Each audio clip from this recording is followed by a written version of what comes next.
So Bindi, what were your early years like? Well, they were pretty tough. I had a childhood that was marred by a mother who, although she was quite loving and creative and good in many ways, she was also a heroin addict, a prostitute and a stripper. Wow. And I was an only child and she was a single mother. And so as I grew up, you can imagine I was exposed to many things that a little girl shouldn't have been exposed to. And those things included serious neglect, abuse, physical and sexual, and other things too. And so it was a tough childhood, to be honest, quite lonely and tough. And I was moved around from family member to family member too when her addictions became too overwhelming for her. And where was this? This is in St Kilda. So I grew up in St Kilda Yep. with my mum, which was at the time very different to what it is today. It was really the seedy underbelly of Melbourne, and it still has that actually. It still has that kind of seedy underbelly, but it's much more wealthy. But when I was living there, it was very much full of boarding houses and single parents and very working class. Beautiful place to grow up actually. Your mum died early for you? She died when I was 16. She didn't die from drugs, which a lot of people think that might have been the case, but she died from cancer. And so actually 3 years before she died, when I was 13, I had only just moved back in with her. I'd spent 4 or 5 years apart from her with different family members. I'd moved back in with her when I was 13 years old, and then when I was 16 she was diagnosed with cancer, and it was 3 months from diagnosis to death. It was very fast, and for me that was probably the toughest time of my entire life, because I had watched her in those 3 years come off heroin and make something of herself. She became a writer and she quickly found success. She still smoked marijuana and every day and drank heavily. And in that time, she actually introduced me to those things. I began smoking daily with her and drinking too.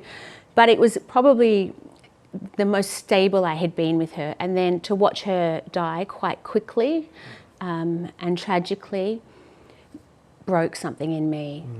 Whatever was left was then broken completely. What did you do with yourself? 16, no mum. Well, I was already addicted to drugs when she died. I was using heavily, and throughout that last 3 months I began to use even more heavily and have more wild and erratic behaviour. She died and I was essentially on my own. My father was in the picture here and there, but not necessarily the kind of support that I needed.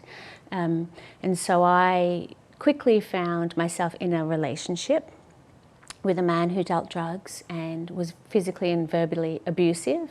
I stayed in that for 4 years as my spirit became more and more broken, and I just used more and more drugs to try to stop feeling anything. I think I was on a mission to not feel. I made a decision that life sucked and I wasn't going to feel anything ever again. Wow.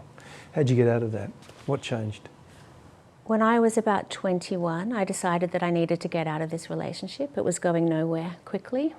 And despite my drug usage and this relationship, I actually worked throughout that whole time. At 16, I got a job. I think I started at Hungry Jack's, and I ended up at 17 working at Price Waterhouse. And I worked at Price Waterhouse until I was 21, still smoking marijuana every day and using drugs and kind of trying to mask all of that life that I was living, also being a part of a domestic abuse relationship.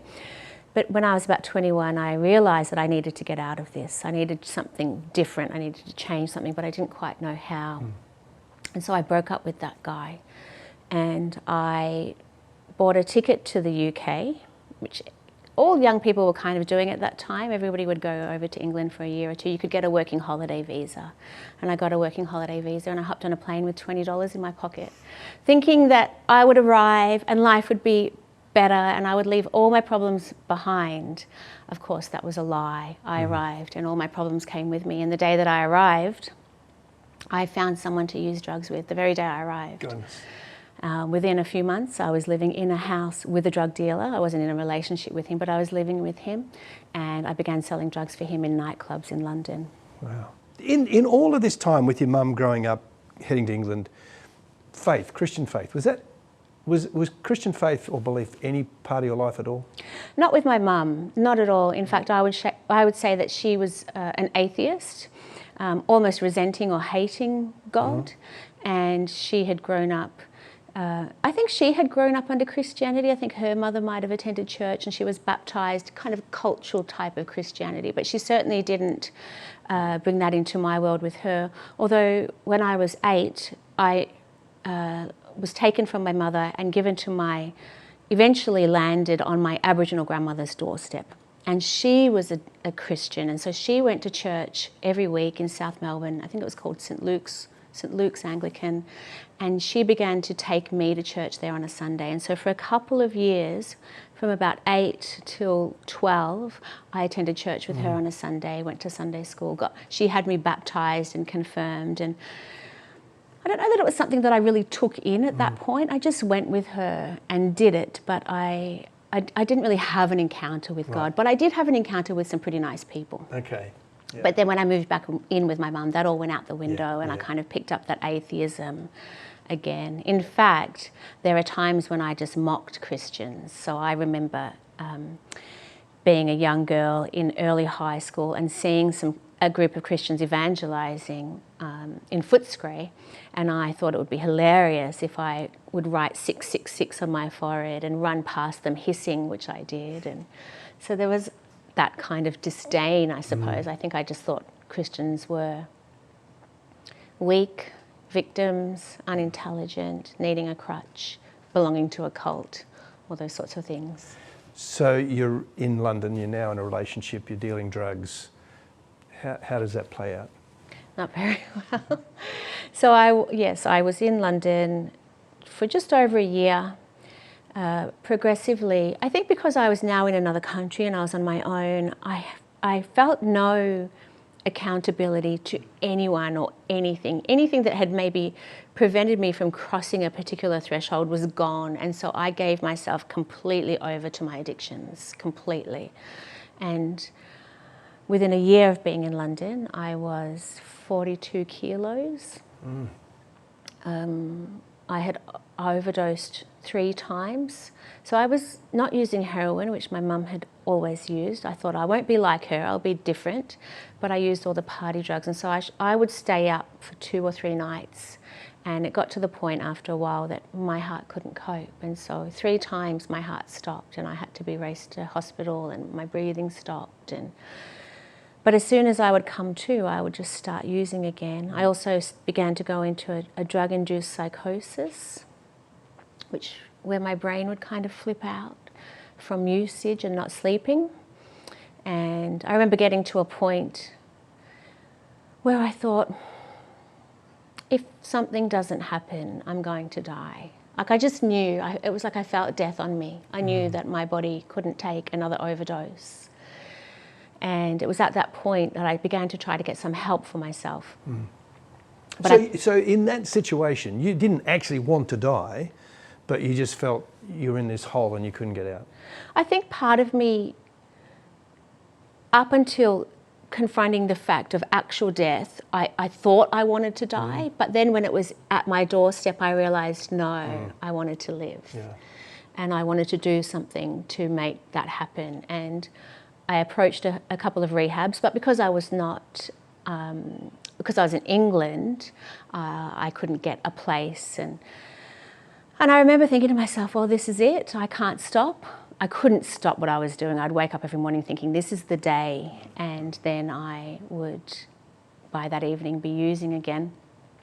And I remember thinking, this is it, it's over. And then came this moment where I was in a room by myself and I was thinking about these things, how hopeless life was, how I was about to check out, when for the very first time in my life, even though I'd been to church and had some experiences with Christianity, I heard God's voice, and it was loud and it was clear and it was repetitive. And he said to me over and over and over, call out to my son, call out to my son, call out to my son.